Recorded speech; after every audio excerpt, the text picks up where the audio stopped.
Hi, Jaimie. Welcome back to the podcast and thanks for joining us. Thanks, Danielle. Lovely to be with you. Yeah, well, we chatted a little while ago and we had a bit of a technical glitch on my end with the video. So I really wanted to get you back on because so many people have expressed interest in the handsets that we spoke about. But I thought it would be really useful for everyone to see that data in a video format while we're talking about it. So for those that just need a brief reminder, you're CEO and co-founder of EOSportsTech, and you've got these wonderful little handsets that I've been, oh, they're disappearing. Wonderful little handsets that I've been testing out. Can you tell us a little bit about them? Yeah, of course, Danielle, thanks. So these handsets, somebody else has been using my handsets. Last week, I had a young kid come up from Melbourne to do some stuff with them. And his hands are a lot smaller than mine. So these devices are worn on the hands. They're very light. They weigh less than a slice of bread each. And they sit in the palm of your hands and they leave your fingers free. Sports tech is evolving rapidly in all different sports, but for whatever reason, swim's being held back. So we've developed these to replicate, and what we're talking about here, Danielle, is Newton's third law. And Newton's third law is very simple. It says for every force or action, there is an equal and opposite reaction. And what that means is if I want to swim in that direction, I want my hand moving in that direction. And my hand moving sideways or too much down is not sending me forward. So these devices, they do some really special stuff. So they take measurements 50 times a second. So it's 50 hertz, 50 times a second. And if you can imagine measuring not just the amount of force that you're pushing through your hands, but the direction that your hand is moving, the speed that your hand is moving, the angle of your hand and what the angle of attack is, plus the position of your hand as you're going through that stroke path. We compile that data, we process it, and we present it to the swimmer, the athlete, or the coach, so they can see very clearly in minute detail exactly what's going on below the surface of the water. Now, this is about just the hands and it's about propulsion. And we know that there are other contributory factors to swimming. There's the kick, there's the rolling of the hips and the leverage that comes with that. And there's also drag. So we're not talking about drag or hip roll or kick efficiency or effectiveness. It's purely about the paddle. And the paddle actually goes from the elbow to the fingertips. It includes the forearm. But the beauty about the forearm is it follows the hand. So that's why we measure all these things on the hand so that we can get a really good picture of the largest contributor to propulsion and to swimming speed, which is the hand. Yeah, awesome. Show us how we turn them on and how we work them. Okay, so to turn them on, should make sure I've got them on the right hand on. So to turn them on, they've only got two things on them. They've got a button and an LED light. I mean, it's got a little pressure sensor inside the O, but here, this is the thing that we engage with, we interact with, is that button. And so we hold that button down for a long press and they go green and they're now ready to record. So the idea is I start them, I'm ready to record, and now I can hop in the water. And when I'm ready to start swimming, I double click one of the handsets. My clicking skills aren't what they used to be. Got to get this timing right. I'm going to have to switch these off and on again. I'm sorry. That's okay. I've got mine flashing. You've got yours flashing? Well, yeah. There you go. So that's now recording a file. So you can start swimming now, and that will collect the data. And then when you stop swimming, you double click one of the buttons again, and then that will. So here we go. I'm now recording on mine, and then when I'm ready to stop, I double click again, and that stops flashing like that. and then it's collected data and I'm ready to download it. And then I can see exactly what that data is showing me about my hands and what they've been doing. Yeah. And so I can record everything in my session, even if I'm doing repeats. Say I'm doing 10 100s, I just push it to get started. Then I put my hands under the water, streamline, swim my 100. And as I come in, I hold it down and stop it, wait for my rest, and then go again. Yeah, exactly. Yeah. When you say you hold it down, you just double click to stop it. Double click to stop it. Yeah, you have a break. Now, let's just step back a bit, because ideally what you want to do when you first get them is do a baseline. And depending on what you swim, Danielle. Yep. So if you're a triathlete and your main purpose is competition where you're swimming, say, 2K legs or 1,500, 1.5K legs, what you'll want to do is your very first swim, you'll do 1.5K. Likewise, if you're a competitive pool swimmer that your thing is the 400 or the 200, you want to capture that before you start using the system, and that becomes your baseline. And that's the thing that you keep coming back to as you're tracking your progress over time. So for me, it was about 800 meters. So I did my 800 meters, and then I'd train during the week and I'd play around and I'd do 50s and 100s and 2s, and I'd do trial and error, and I'd try and get less down and more propulsive. I'd try and get that elbow up higher. I'd play with that. But then every weekend, I'd do an 800-meter time trial. And that way, over time, I could track my progress, not just with my time, but with all of the individual metrics, including things like distance per stroke or number of strokes per lap, my percentage of energy or force that's propulsive, because we split it up and we show you, for example, on that baseline, we'll show you of the 100%, how much is moving back towards your feet, how much is moving laterally, how much is moving down or up at the back end of your stroke. So we give you that data, and then you can look at that over time with your objective to change and to bring as much propulsion into play as you can. We've also got an idea of your goals, of what you would want to achieve ideally, differently for a distance swimmer as for a sprinter, because a sprinter's got a straight arm, so they tend to get more downward force at the beginning before the catch, whereas a distance swimmer has got that high elbow, goes over the barrel, and they tend to have less downward force and a higher percentage of propulsion. So you can track your total force, or the amount of power that you're pushing. You can track the direction it's going. You can track the number of laps, the number of strokes per lap, your distance per stroke. You can track all of these individual things, and you can see your progress over time as you make those changes. When you get that data, and we'll have a look at that in a moment, do you have any sort of touchstones for people to have a look to see what their ideal is, or is that purely just your own sort of metrics that you're going against? So it's a little bit of both. Yep. It's primarily just about you. Yeah. And the system, because look, swimming is such a difficult sport, and we're all very individual, and we've all got our own idiosyncrasies. It might be to do with flexibility. It might be to do with, where we switch on which muscles at what point in the stroke, and what hand path we need to take in order to maximize the power that we're trying to find and bring it against the water.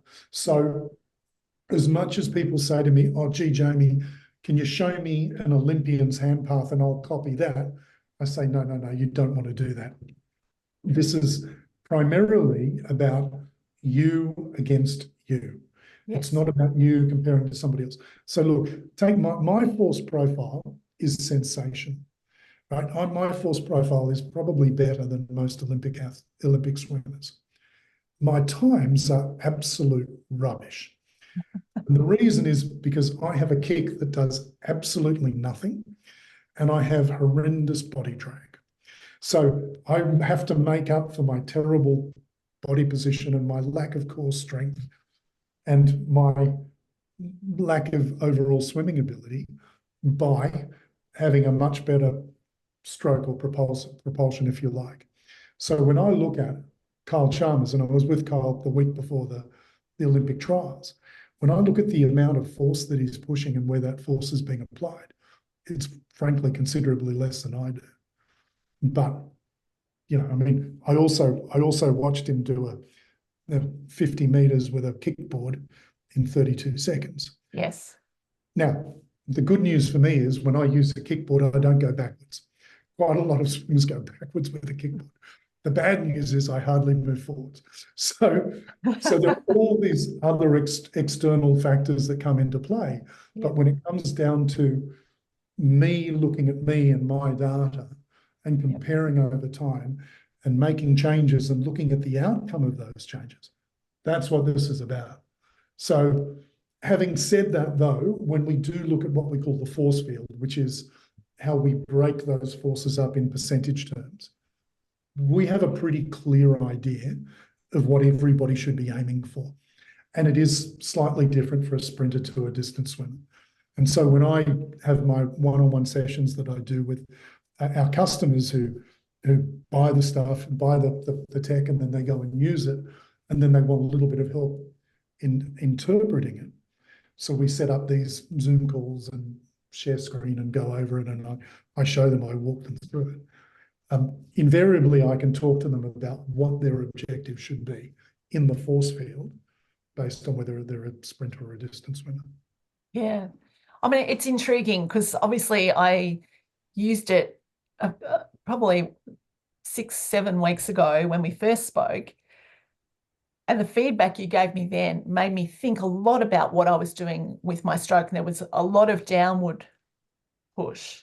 And I've been thinking about... Which is not unusual. Not unusual, but a lot, I thought, much more than I thought I was doing. So I've been thinking about that a little bit over this time. So it'll be interesting when we look at my data to see whether that has improved at all.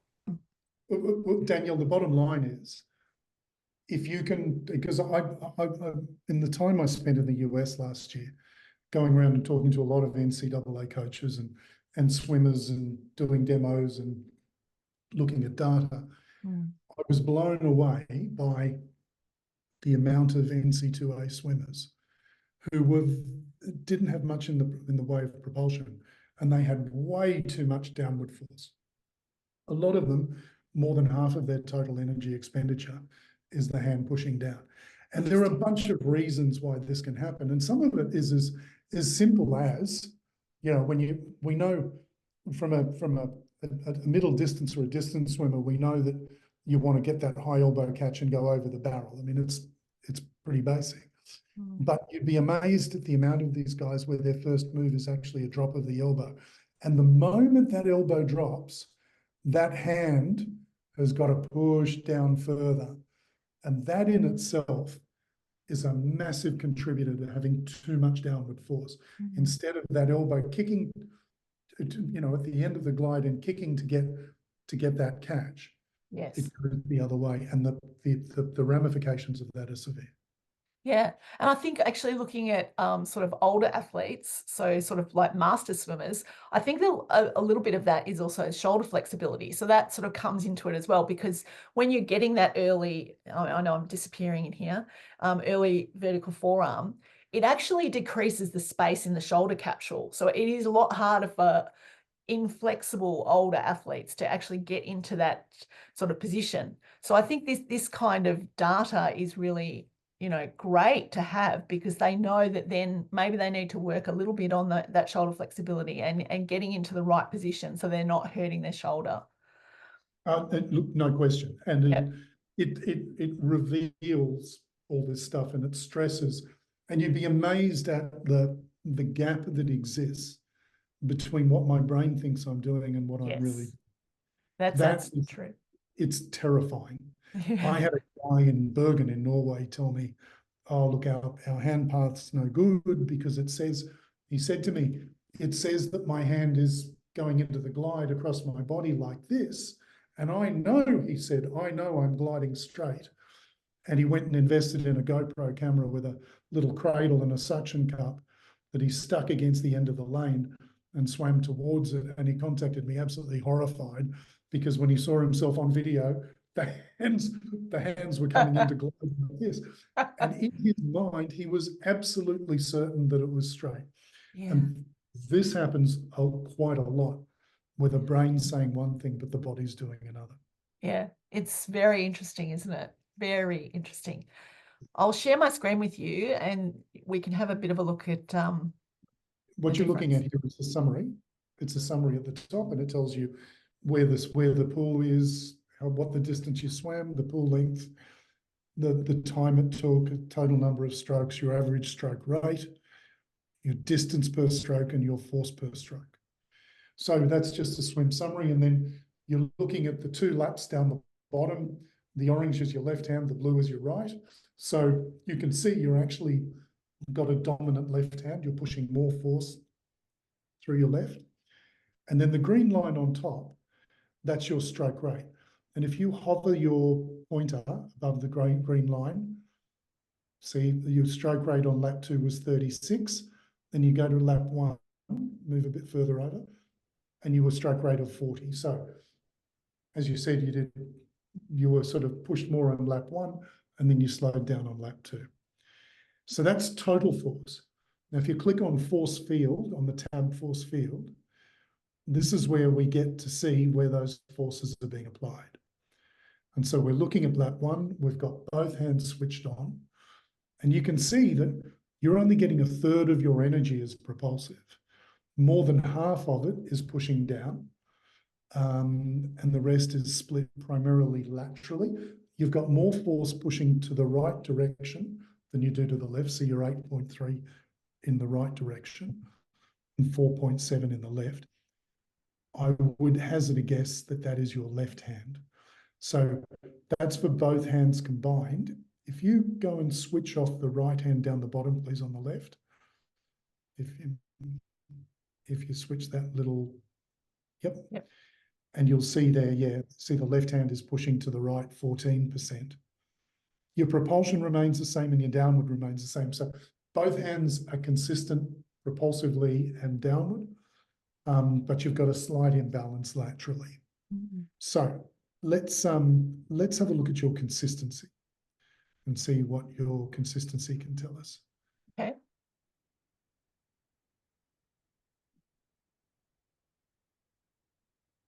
So we might as well turn on all left and all right, please.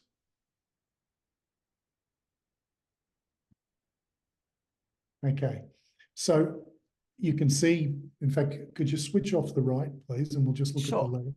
Yep. Because what you can see here is you've got several strokes that are coming right across your center line. And I would hazard a guess that you breathe to the right, Danielle, do you? Yes, correct. Okay. And I think you might find that those strokes that are crossing over further, I think you might find those could be your breathing strokes. Yeah. So if you clear all selected, please. Right. And now click 2, 4, and 6. Right. Now, sorry, unclick 2. Okay. And I'm trying to look for a pattern to see. And 8, click 8, please. And click 1. See if 1 changes. No. So I think you'll find that your breathing strokes are 4, 6, and 8. I don't know what happened to 2, but that's telling us that you've got a distinct difference in your breathing strokes to your non-breathing strokes. Yes. Which is happening because your head rotation is not as optimal as it could be and it should be. We know that the best swimmers, when they breathe, you just see the corner of their mouth stick out of the water. Their objective is to minimize the head rotation because we don't want to affect the shoulders or the body balance at all. So that head rotation want it to be independent of everything else. And if you've got that, then you won't have what we're looking at here, which is that significant difference for that left hand during the breathing phase. Yeah. And what I tell people if they're unsure is put a snorkel on, take the head rotation out, put a snorkel on, take the readings, and you should see those hand paths balance each other out. Yes. Yep. No, I agree. I know that I know they're different, and I know that, yes, because of flexibility, I think I'm definitely crossing over when I breathe to balance out the stroke. That's why I always swim with a snorkel. I have flexibility issues too in my neck, and I basically wreck my body if I try and breathe. So for me, I'm never going to compete. I'm never going to be racing anybody. I just do it for me. So snorkel on all the time, and it means I can swim distances that ordinarily I couldn't. Yeah. The other thing I look at is symmetry. So if you wouldn't mind selecting all of the left and the right, please. Sure. And what we're looking for here is ideally a mirror, particularly in the overhead. We look at the side-on view, and we want to see ideally both of them coming down to the same depth. Right? We're looking for that balance. And particularly in the middle for the overhead view, we're looking to see the hand paths mirror one another. It's not unusual to see somebody with one hand path doing this and the other doing that. You know, it highlights things that you should focus on and potential injuries. You know, quite often you'll have somebody that's had shoulder surgery, and getting back to what we were talking before about flexibility, you know, they've got a problem with one particular shoulder and they can't get that range of motion. Yeah. Either way, it makes you ask the question. And it might be down to seeing a physical therapist or a physio and getting worked on. And they might discover that you've got some sort of blockage, something that's stopping you from having the range of motion that you not only need for swimming, but you need for good general health. Yes. And and then you can identify those problems and start working on them. Yeah. Should we have a look at lap 2, please, Danielle? If you click down the bottom on 2. Yeah. And then select the strokes again. Yeah, it's a pretty much the same sort of pattern. Mm-hmm. And you can really see on the right-hand side, the head-on, you can see the width and how that left hand is cutting right across your center line. Yeah. You can see how it really stands out on that head, where it's coming down in a loop and then going back. Yeah, really, it's coming over a long way, isn't it? Yeah. Yeah. Let's have a look at force versus time, because this is where it gets really interesting in that we can now look inside the stroke. And so this looks a little bit intimidating at first. And I'll tell you what we're going to do. Can you turn off the right hand, please? Now, I'm going to ask you, are you able just to select in the middle, say the middle 4 strokes? If you click on one and then hold it down and then yeah, just click on that and hold it down and then move it over. Yep, keep going. A bit further. There you go. And you can let that go. Right. Now what we're looking at is we've blown them up, and each of those spikes is a stroke. So you can see we're looking at 4 strokes there. And what's important on here is to be able to read the 3 phases of glide, pull, and recovery. And so if we take the one on the left and to the right of the one on the left, where it goes flat. This one here? Exactly. And just come back a bit further, right there. That's where the hand is exiting the water. And then the hand is in recovery. And whilst it's in recovery, it's out of the water. It's not measuring any force, which is why that's flat line on the 0. And if you can move to the right, please, right, to there. And right there is where the hand is now entering the glide. And you can see how it goes negative during the glide. And that negative force indicates hand drag. Okay. And we don't want, during the glide phase, we don't want to be presenting the palm of the hand to the water in front of us, because that's effectively applying a brake. And that's what you see there on each of those strokes, and some of them worse than others.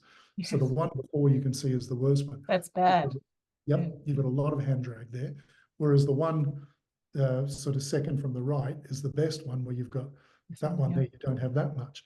But that's indicating, so your hand, as it's going into the glide, is doing that. Now, it can be because the wrist is dropping or the elbow is dropping, but either way, a good glide is constantly heading downward at a slight angle, and you shouldn't be doing that at all in your glide, because if you don't do that, it actually becomes slightly propulsive as opposed to putting on a brake. Right. And at the end of the glide, you can see, and if you go just to the right of where you were there. Oh, yes, here. Yeah, that one there. And you can see we start to pull, and you can see the propulsion increases. And it goes up, and then something happens, and it drops off the cliff. Drops off again. And then it goes up again. And so the question is, why am I losing that propulsion? What am I doing that's getting me propulsive, and then suddenly I'm losing the propulsion, and then it's coming back? And it's not as simple as I'm starting my pull, I get to a point and I stop and have a holiday, and then I go again. It's not quite as simple. And I'll show you how we can diagnose this. So the beauty about this little baby here, if you click on the word lateral down at the bottom, please. What this then does is this then shows us the two vectors. We're looking at propulsive and lateral force. Can you please select those 4 strokes that we were looking at? Around about here. Yeah, that'll do. That one, and if you go forward for about 4 strokes, thank you. Now, to tell you how we read this, you see the propulsive, we talked about the propulsive waveform, how simple it is to read that. When we look at the lateral forces are either going to be positive or negative. When the lateral forces are positive, it means that the hands are facing outwards. When the lateral forces are negative, the hands are facing inwards. So you can effectively picture in your mind's eye, and if you take that first stroke on the left, and you can see we've already talked about the hand drag. I'll use my left hand. We've talked about the hand drag. At the same time, it's positive. So not only have you got hand drag, but that hand is aimed outwards during your glide, right? Because it's positive. And then if you scroll across a little further, right there, no, back a bit, because what you're seeing is that hand changes direction. And so it starts off in the glide facing outwards. As it starts to pull, it rotates, and that's where you're getting negative down the bottom. See where that is right there? If you just push the pointer down, just so we can get rid of those things, right? And then if you go over a little bit further to the right, right there, now Yeah. right? You see it's got a change of direction of lateral. Can you come back just a whisker, just to the pointer on that change right there? Yep. And that change of direction coincides with you bottoming out your propulsion. What that means is your hand is rotating as it's coming through the stroke. And what we want is we want that hand facing the feet all the way back. But what you're doing is you're going out and you're rolling and you're coming in, and then you're getting your second push. Your push gives you your second peak. And if you go over 2 strokes and have a look at the one in the middle, yep, right there, you see it looks a little bit like a mirror between the propulsive and the lateral. And it shows you that relationship that exists between a change in lateral force direction and your force either dropping off the cliff, propulsive dropping off the cliff, or your propulsion bottoming out and then going back up. right. Yeah, Now, it's really interesting. just to bring this to can you hit that minus sign on the blue, in that blue circle on the right, please? Yep. Because I want to see what, okay, that was 1, 2, 3, 4, 5, 6. Okay. Now can you go to the next chart, which is stroke path and force?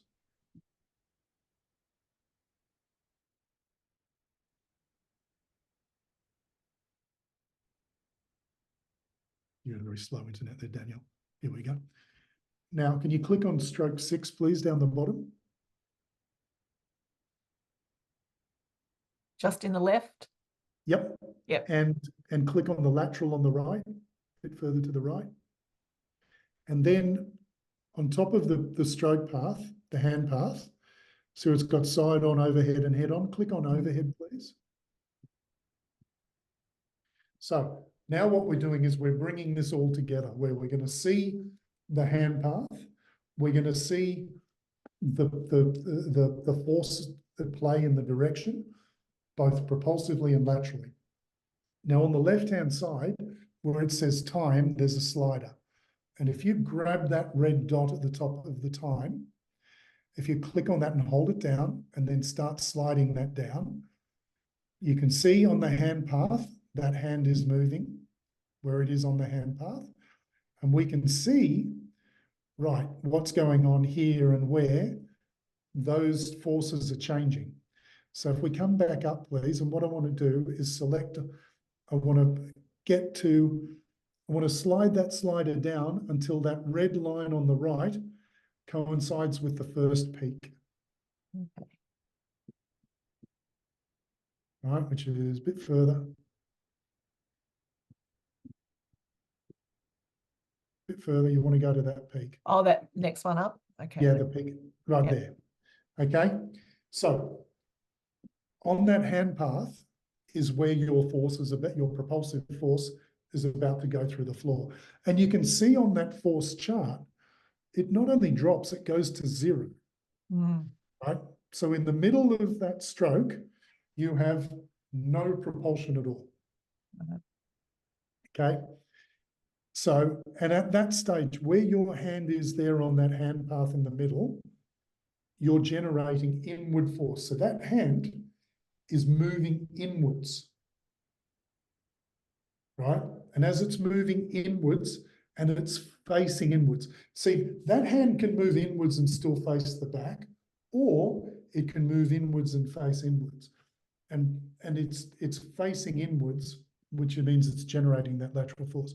So if you grab that slider again, please, Danielle, and move it a bit further to the bottom of the valley of the propulsion, a bit further, right there. Okay, now, right there, if you look on the hand path, is the extreme point on the right of your hand path.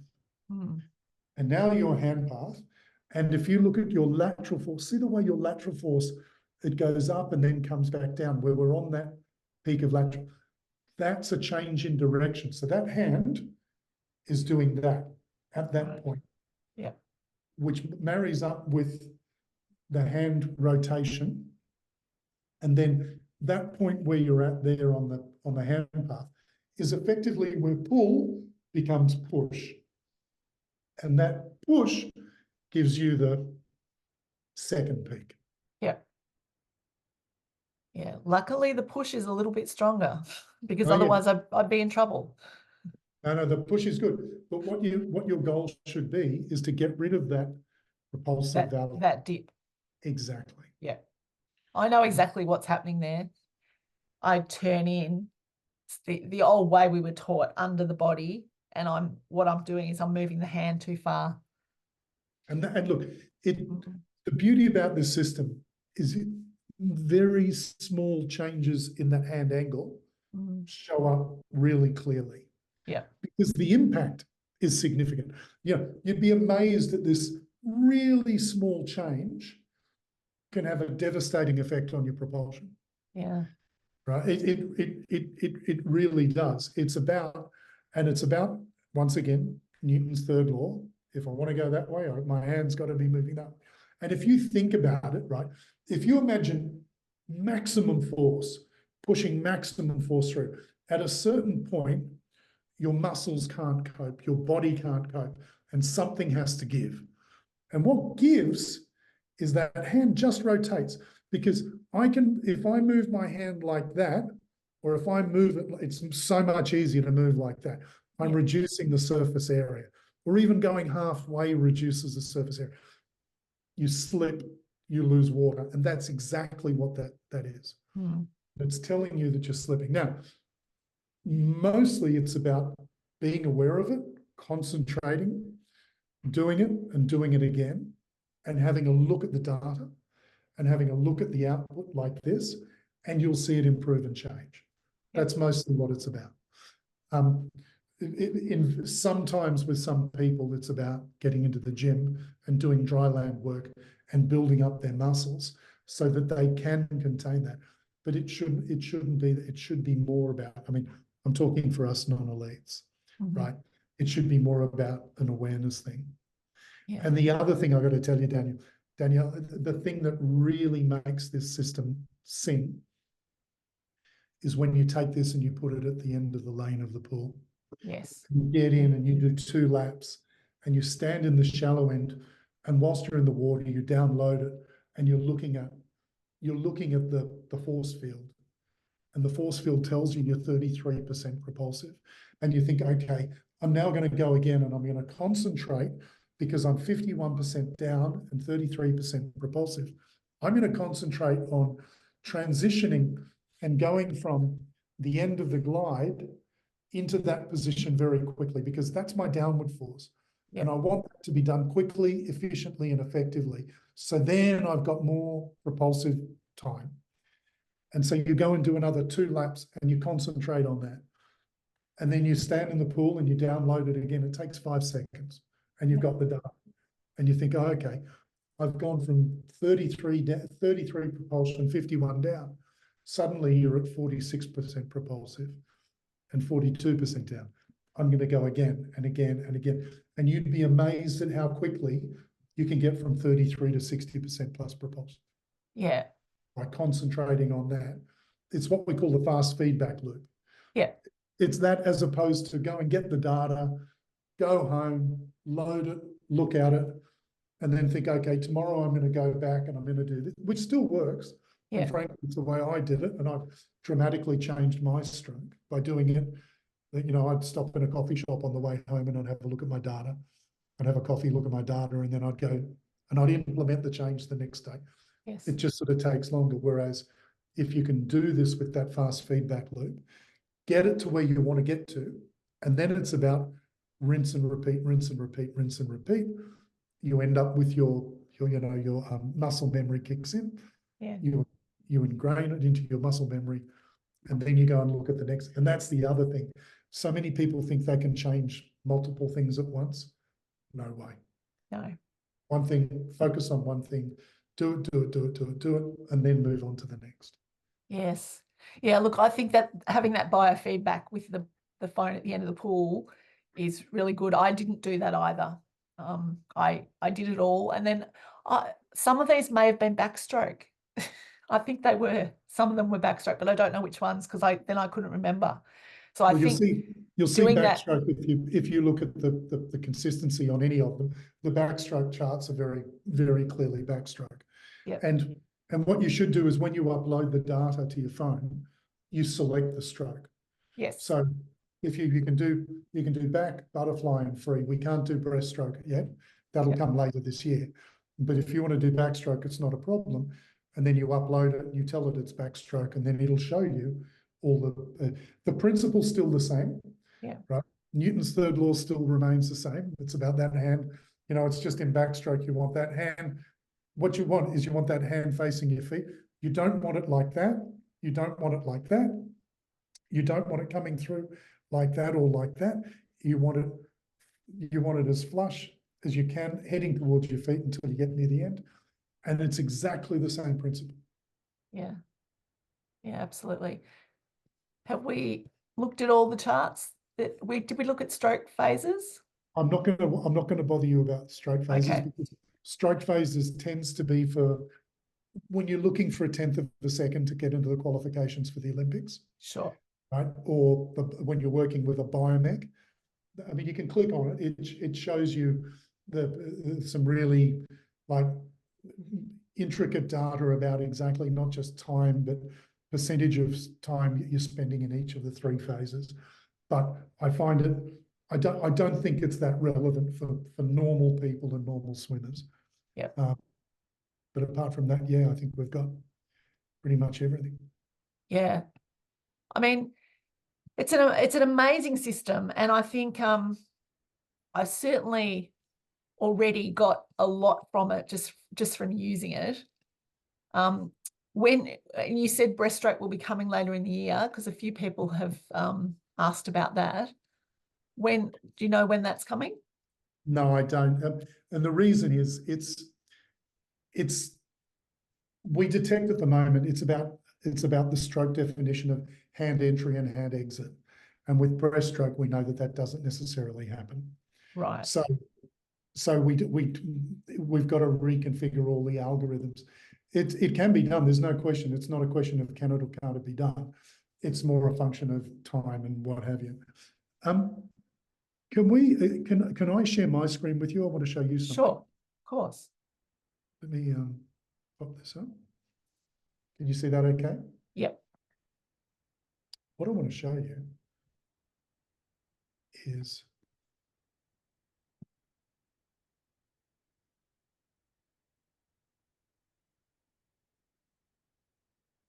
this. So what we can do here is we can synchronize video and data as well. Oh, So okay. Yep. if you want to capture video, so what we do is we capture, as you can see on here, we're capturing that first flash, and that first flash becomes the point to synchronize both. So when I hit play, you can see this red line moving because that's recording, but it's not measuring anything because he's not in the water. Right. But you'll see in a second, right here is where it starts to capture data because that's where the hands enter the water. And so you'll see, in he comes. Now, the beauty about this is we can blow this up and we can go into here. We can look and say, oh, look at that big double peak. What's his hand doing there? And if I click right there, see what happens to the video, it goes immediately to that spot. Right. And then I can go frame by frame and you'll see that red line move. And as the red line moves, so does the video. And you can see in the video, we can now see the back of his hand because that hand is rotated, right? That hand is no longer pointing, which is why he's dropped this propulsion there. And if you want, you can switch the left hand off. We can put the lateral on. We can blow this back up.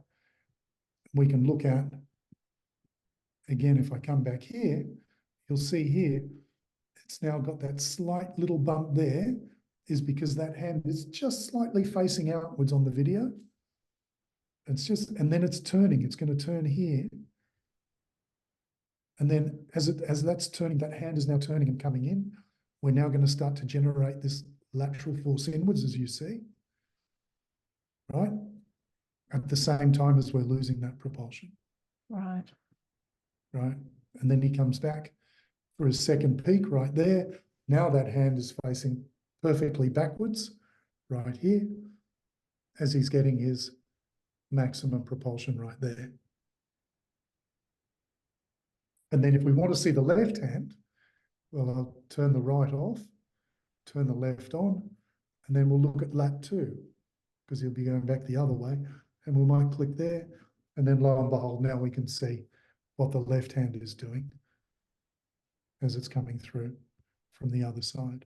So the ability to, because quite a lot of swimmers need to have visual proof as well.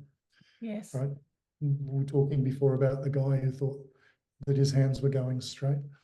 Well, quite a lot of people, they need to see this. And when you're showing them and you're explaining that your hand's doing this and you can see it in the data and show what's happening, when they see it on the video and they can see suddenly now from the side, we can see the back of the hand. So it's not rotated fully, but it's at an angle, then they get it. Yes. So you just set up a GoPro to video this? This one was a GoPro. You can Yep. use a mobile phone, anything as long as you can get a file. Yep. It's as simple as that. And then Yep. you download the file from your device to your computer, and then through the platform, because you don't do the video on the app, you do it on the platform. And then through the platform, you upload it to the platform from your computer to the platform. You do the very simple synchronizing, which is very simple.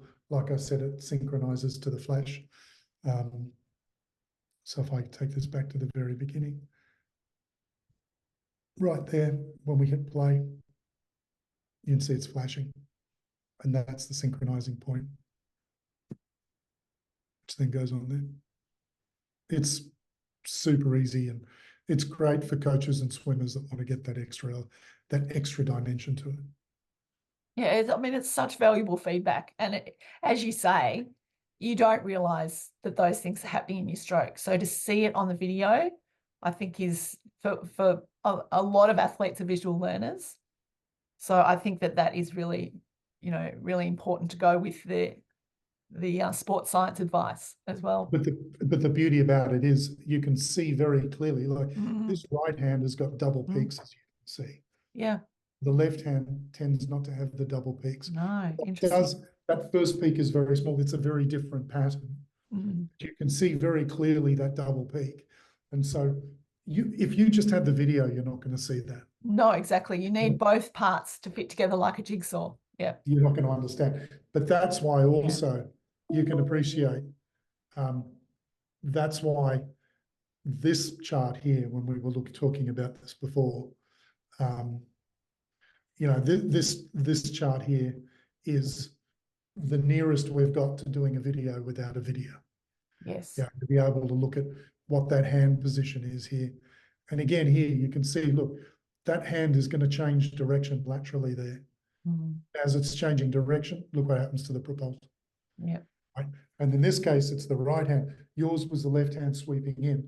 In this case, it's the right hand sweeping out, and it hits that point of maximum outward position here, and then it rotates. And as it rotates and it comes in, force drops off, and then from here to here, it's getting that inward lateral force, which is what you're seeing down here. And then here, as you can see, it's going to push back. From there, it pushes back, and that's where we get that second peak. Yeah. Fantastic data. I love it. It's cool, isn't it? Yeah, it's really cool. Really, really is. Jaimie, thank you so much for joining us today on the podcast. I'm really, really pleased that you came back and we got this down on video so people can actually see what we were talking about, so that they can, Well, let's hope your recording skills are better than the last time, Daniel. We're blaming the cloud. We're blaming the cloud. Let's hope we do have it recorded. I think we will. Okay. Thanks, Jaimie. Take care. Good on you, Daniel. Thank you. Okay. Bye. Yeah.